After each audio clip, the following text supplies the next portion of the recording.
You're listening to Caps on Tap with host Kevin Kierstead.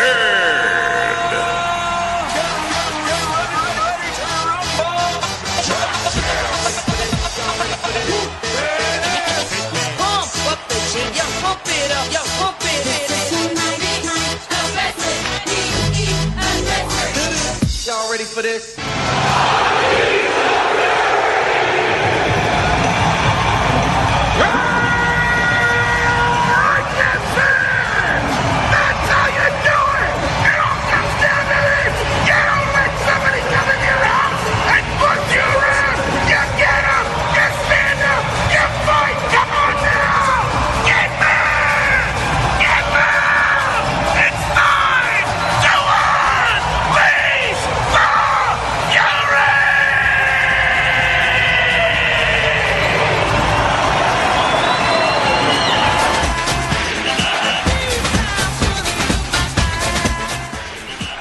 It is Caps on Tap, your host Kevin A. Kierstead. You're listening live to the greatest fan show ever, and I have a cat that would like to participate. I'll call him Cat on Tap. That's my humor. Get used to how terrible it is.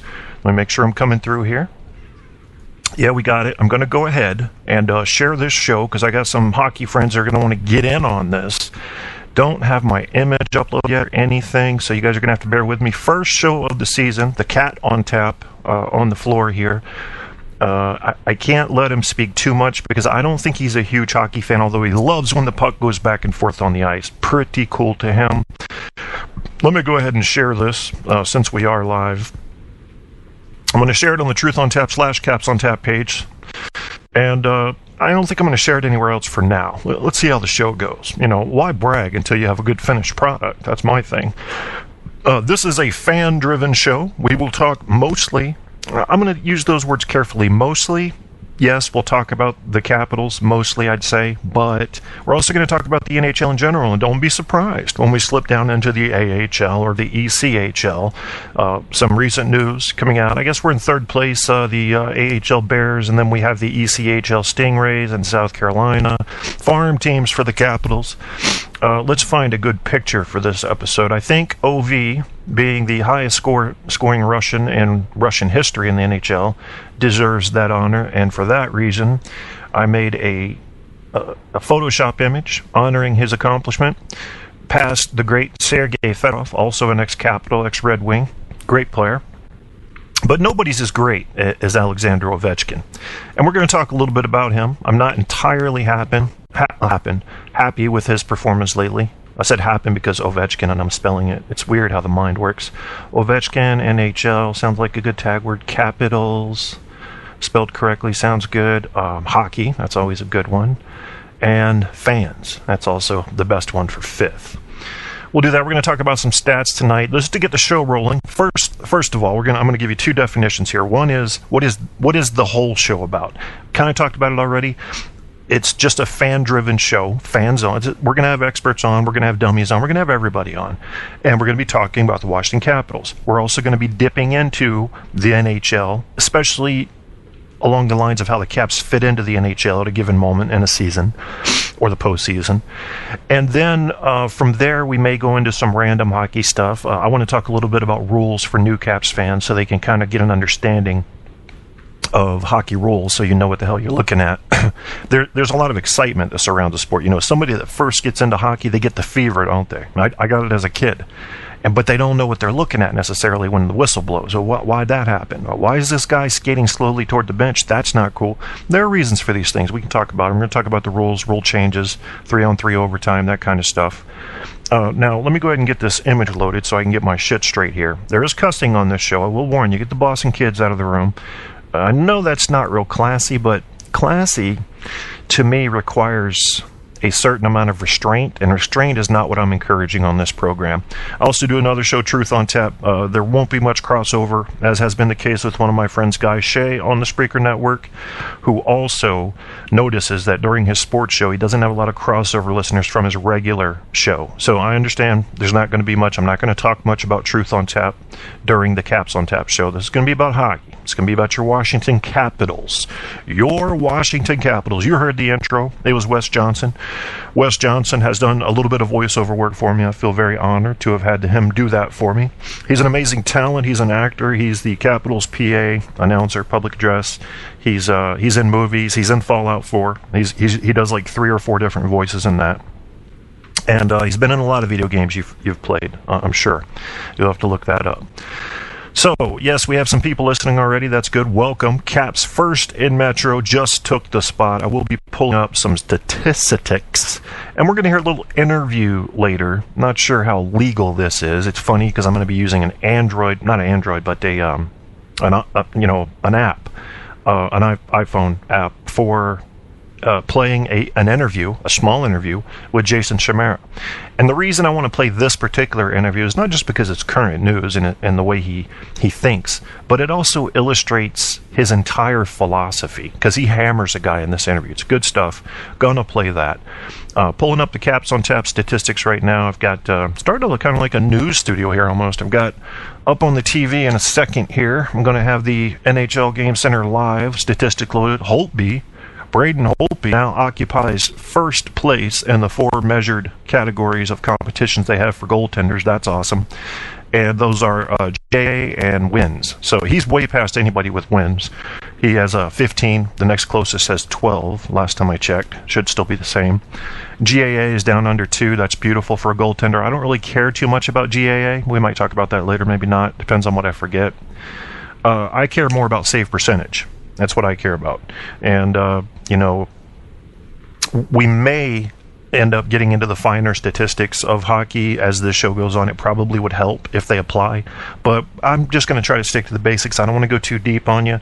Some of the guys we're going to have on here, Christian Levesque, Bernie Deal, these guys are experts in hockey, and they will be able to point, especially Bernie. He's like a fact bank, this guy, and he also has input. It's not just, I can recall who won in 1997, 20th game of the season. He knows what'll work on line combinations and things like that. All right, so I'm pulling up the cap statistics right now. I want to go to, stats. Let's go player stats. Let's do that. So I'll pull that up. Then I'm going to pull up the wins categories here. Let's see, standings. That looks good. So Caps just passed the Rangers there. Caps now with 35 points in the division. Rangers 34. I said on my on the web page that the Facebook page that I like to talk to my hockey friends on. It's a small group. I prefer small groups because you stay out of the drama. And let's see, I said a few days ago, it would be a nice time for the Rangers to hit a little slump right about now. And that's true. That's true. And they did. They've lost 3 in a row, and the Caps have won 5 in a row. Bam. I couldn't even... I thought they were running away with it, folks. I thought the New York Rangers were not going to be touched in first place in the Metro Division. But sure enough, the Caps said, let's turn this shit on, y'all. And surely enough, they did. How about understanding...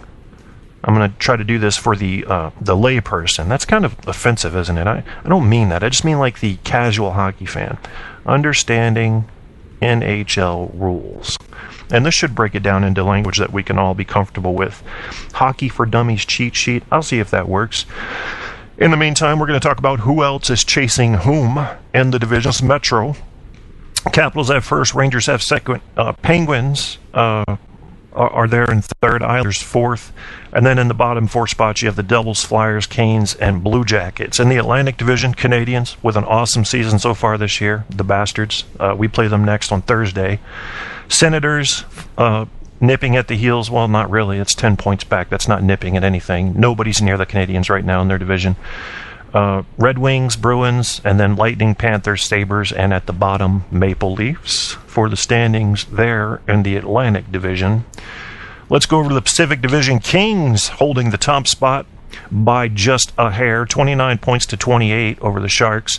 Then come the Coyotes, Canucks, Ducks, Flames, and Oilers. Surprised about the Oilers. Didn't expect them to have such a poor start, but it is happening.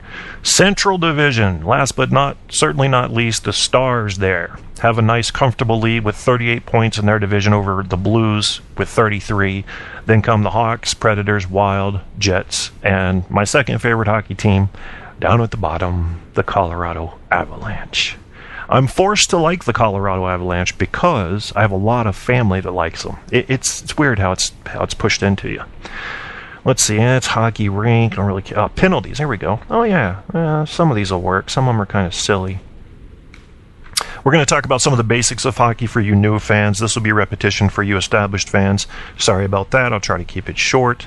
Again, this is the maiden voyage of Caps on Tap this season, and we have to get that. I don't know what my time length is on this broadcast because I have a program that basically lets me go 5 hours on on my Truth on Tap show, but I don't know if that crosses over into Caps on Tap. We're going to have to see.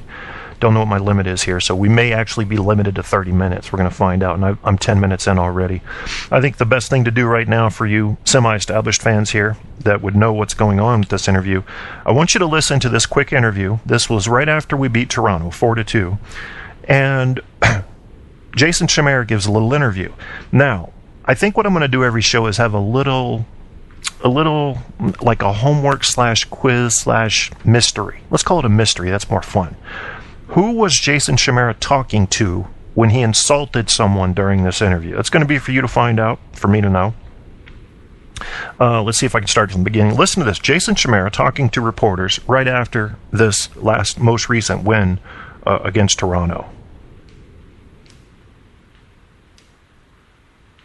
All right, I'm not hearing my volume. Are you serious? Why you got to be like that? Come on. Talk to Pappy. Come on, talk to Pappy. Good first period. Okay.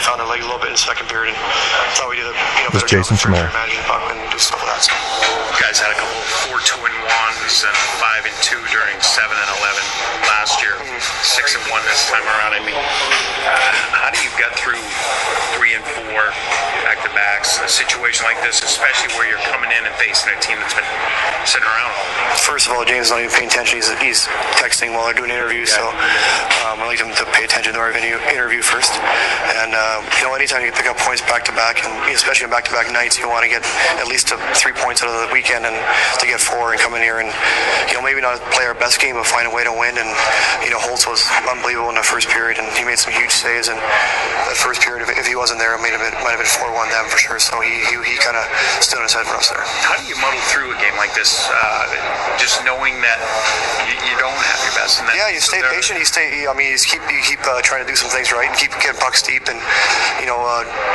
do the right things with the puck, and kind of try to turn the flow somehow. And not every game you're gonna have your best, but you got to find ways to win, and which good teams do for sure. We had like you said, didn't have our best, but you find a way to win. You got it out, and you rely on your goaltender maybe a little too much, but it was good. When your PP's on a bit of a roll, the way it is now, does it give you a chance? If you can get the game to the middle of the game and even. Oh yeah, I mean that's make that a tipping point. That's what a good player output does for sure. I think it gets you to lead when you maybe shouldn't be winning the game for sure. And the second period is a case in point of that. We shot pretty badly, and power play scores 2 big goals for us, and which is huge. And Holtz locked it down from there. And like you said, when you can rely on a PP like that, and when it comes through, it's pretty good. Second real pretty primary assist for you, PP in 2 nights.